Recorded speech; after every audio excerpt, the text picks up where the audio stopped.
action. Hi everyone, this is Matt and Em, and we're talking about gratitude today.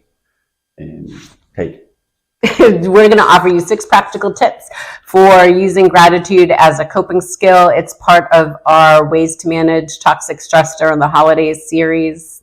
So let's get started.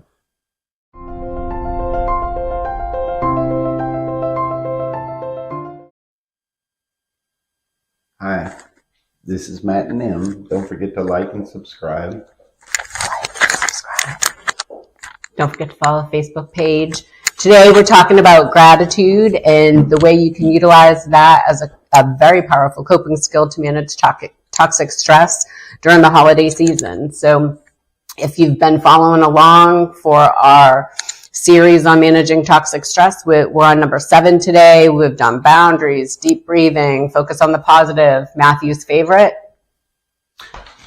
An exit strategy. An exit strategy. I bet you he wishes he had one right now. 5 is self-care. Not his favorite. I'm still trying to get him to do a facial for y'all. And number 6 was bring a buffer. And I enjoyed bringing a buffer so much, I brought him back today. Sure enough. So gratitude is a powerful coping skill for a plethora of reasons. And it's not just for Thanksgiving or November, right? It can always benefit us to try to focus on things we're grateful for. It's just a mindset thing. So we're going to offer you 6 practical tips on how to encourage gratitude during this season. So number 1 is to create a gratitude list. Start by just brainstorming. Pull out a piece of paper and write all the things you're grateful for. What are you grateful for? Family. Family? I'm grateful for being on the Matt and Em show. I'm grateful that Matthew is willing to do this even though it's outside his comfort zone because I know he has a lot to offer folks. So what else are you grateful for? Golf. Grateful for golf. His golf clubs are right there in his study because he loves them so much. He looks at them all day. But anytime I give this to a client, I always say, try to fill the page, aim for 10. Knowing off the top, you see how difficult it was for him and I to come up with things we're grateful for. I don't want it to be like that in the moment for you, right? I want you to know these things off the top of your head. I want you to be able to list 10 things. When somebody says, hey, what are you grateful for? I want you to be able to just list 10 things off the top of your head. So write your list. Know what you're grateful for. That's number 1. You want to do number 2? Express gratitude out loud. Well, Why does that matter? why does that matter? Yeah. Why does saying it out loud matter?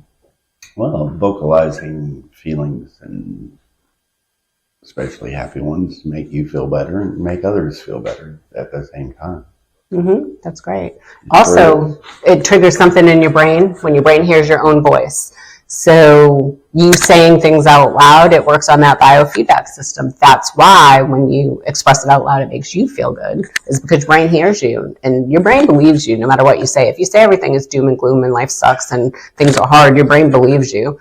So your brain also believes you when you say things are great and you're grateful and things are wonderful. So saying it out loud, say it in the mirror, say it as you're getting ready in the morning, say it when you're I keep picturing when we talk about these tips for toxic stress, I keep picturing myself at a party full of people who I don't really want to be around, and how would I manage in the moment? So expressing gratitude to people there, like, hey, I really like the way that you talk during every meeting, or like, whatever it is. All right, that's like saying, I like the way you never shut up. All right, so don't use that one. But I like the way that you're always trying to contribute. I like how passionate you are. Just try to focus on the things that you like about the individuals you're surrounded with. So number 3 is mindful appreciation. You look confused. Mindful appreciation. So this is about using all 5 senses in the moment. So I'm at a party and I'm having a hard time and no one's talking to me and my wingman's in the restroom and I'm just like feeling overwhelmed. Tuning into what you're seeing, feeling, hearing. So I'm hearing my favorite Christmas carol. I smell the smells of Christmas, so maybe some warm food baking or sugar cookies or the hot chocolate bar or what am I smelling? And what do I hear? I hear festivities. What are the other senses? I'm feeling, I don't know. What do you feel on your skin when you're at a party? My hair is standing up on the back of my neck. Because you're stressed. Just pay attention to all of those things. Draw your awareness to that and try to piece that to gratitude, right? I'm grateful for being in a warm house when it's cold outside. I'm grateful for gingerbread cookies because I love how they taste. Try to focus on that. And I say set alarms, probably not practical at a party, but to remind yourself to tune in and do this mindfulness exercise. Mindfulness is so powerful in helping shift your focus to a strongly positive way of thinking, but it only works if you're vigilant about implementing it. You can't do mindfulness once every couple of days or once every week and have it really stick the way that it needs to. So what do you think of that one? It's pretty cool. Are you going to do it? What, the next one? No, the mindfulness exercise. I'll throw a party and you can practice this during the party and then we can report back to everybody. Yeah. No. No? Number 4 is shift your perspective, which is related to mindfulness, right? Shifting your perspective. If you remember back to sort of in the beginning when we started this, we talked about different types of mindsets. And there was a growth mindset and a scarcity mindset and a positive mindset and a not so positive mindset. There was 4 types.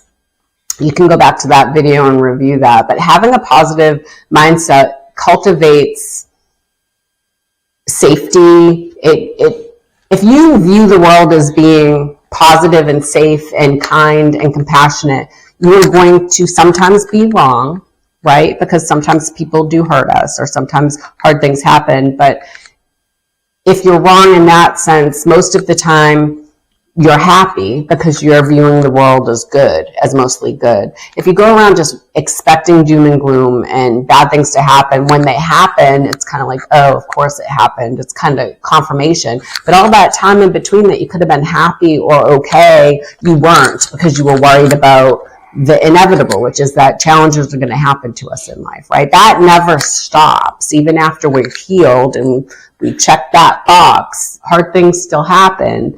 So if you feel like that's going to, once you heal, hard things don't happen or they don't matter anymore, that's not going to be the case. But having a positive or growth mindset about the world will help buffer you for that. And it's the same for one of these parties. So when I have this big party that Matthew's going to let me have for the holidays, and he's feeling overwhelmed and the hair on the back of his neck's standing up and he's trying this mindfulness thing that we're doing, him shifting his perspective to, oh, this makes Emmy really happy. I'm really glad that we have a house that's big enough to accommodate a party and that we have all these friends who come out and support us. And you shift your perspective to the positive, and then you're like, yes, you should have another party in January, right?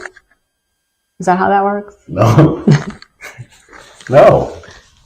How does it work? Shift my perspective to a positive, growth mindset. Okay, well, the party can't last forever. All right. One. No, I can think of a million other things, but it doesn't fall in line with this video.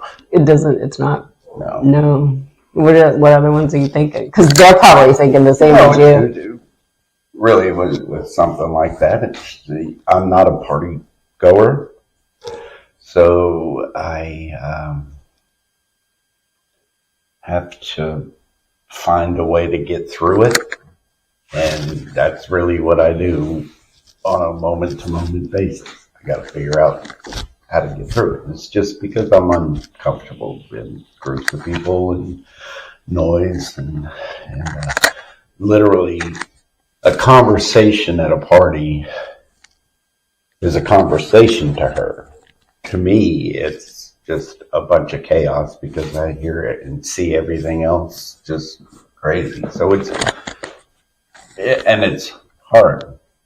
It's hard to shift your perspective. It's hard to have the world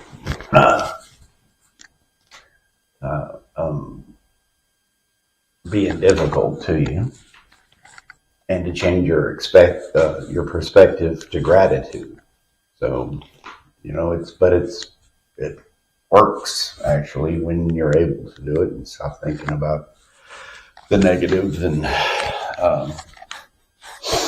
that's all I got. That's all you got? We got like a bunch more. Number 5. Yeah. Oh, were you gonna? Number 5. Go ahead. You were gonna go? You were leaving? You were done now? I talked. I'm out of here. So number 5 is a gratitude journal. Maddie and I were talking before we started the video, and both of us were like, well, we don't do that, so how do we talk about that? And I don't journal. I don't know, it doesn't work for me. So what I want you to understand is that when we offer tips and things to try, and today we have 6 of them, the idea isn't to go and do all 6 of them, right? Like you're at this party and we have 10 things and each thing has a bunch of subparts to it. Definitely don't go to the party and try to do all those things, right? We don't want that. What we are trying to do is offer so many different ideas that one of them catches you and you can try that one and see if it works. The idea isn't to do all of them all the time. It's to find what's authentic to you. And journaling just doesn't work for me. I really enjoy focusing on the positive, and when I journal, I tend to write not the positive because I'm trying to process that. So it forces my mindset the wrong way. So it just doesn't work for me, but it might work for you. And so if you think it would, or you want to try it. Try a gratitude journal. Try journaling for a couple of days before the party or the event that you're worried about being toxic, and see if it works for you and tell us about it. It'd be great if somebody commented about it, that it worked for them and how, so that other people who might enjoy that as a process will know what to expect. But Matthew and I we don't do that. Nope. That one. No. And I feel like you should do number 6 because it's ironic. Why? I'm getting the shivers just thinking about it. Okay, number 6 is connect with others. Connect with other people. So humans thrive on connection. And some humans, introverted humans, thrive on specific connections with people they're safe with. Extroverts like me will connect to anybody. I once had a boss joke with me. I worked down in the Galleria, and there was like 20 floors, and we got on the elevator together, and I started talking to the lawyer on number 6 and knew his name, and we were just chatting it up, and he's like, you literally know everybody. And I'm like, well, you're riding an elevator with somebody. How do you not talk? We had 6 floors to go, and I don't know. I thrive on connecting with others, but again, I'm a flaming extrovert. So how you connect with others is totally up to you. How Matthew does it is completely valid. How I do it is completely valid. It's about what makes us feel comfortable together. But connecting with other humans around challenges that we're facing or around struggles that we're having is a powerful way to heal. It helps us feel not so alone. You know, a lot of the times we look around and I'm guilty of this. We look at people on Facebook or on social media or even at work, and we see they look so happy and they're talking about all these family gatherings and they're so excited and things seem great and they have like 100 family members and they're all together and being sweet to each other. And that's not my personal experience, right? So I start to feel other than. There's me. Right. And I start to feel other than, and I don't feel connected. I start to feel like there's a deficiency in me or my family or my experiences. And when we come together and we start to have very vulnerable conversations about the truth of our experiences, like, oh, I find this holiday hard, we heal each other, ourselves, and it's just a better way to be. So pop on over to the Facebook page and start having conversations with people. There's some brave people over there that are willing to share their personal struggles in an effort to help other people to not feel alone and to help each other heal. So if you need some support around an event coming up or around a specific experience, like your wife throwing parties when you'd really rather her not, then pop over and talk about it and get support and notice that you're not all alone. Maybe give Matthew some words of encouragement of how great he's doing on these videos, because he just doesn't seem to understand how wonderful he is. So we are almost done. We are on number 7, gratitude of the 10 tips for managing toxic stress. So tomorrow we are doing, I think it's limiting alcohol. I finally remembered the next one, limiting alcohol, which we started talking about a little bit earlier in the series. So tune in for number 8, and then let us know what you want us to talk about after that. We're still early in the month. What do you want to talk about? Do you want to learn about how to manage your finances during the holiday season, how to not go broke? You want to, I can't lead that one. You'd have to lead that one. Let us know what you want to talk about. We really value your feedback and want this to be very viewer driven. So let us know what you want to hear about. Thanks for tuning in. Don't forget you got to do the like and subscribe like you're dancing. I do not have Please. to do that. Like and subscribe. Like and subscribe. We did it cute yesterday. Yesterday's gone, but in the past. That's not a growth mindset. Huh? That's not a growth mindset. You have one foot in the past and one in the future. You know what you're doing? Not being mindful. And pissing on today. Say It's all about pissing. today.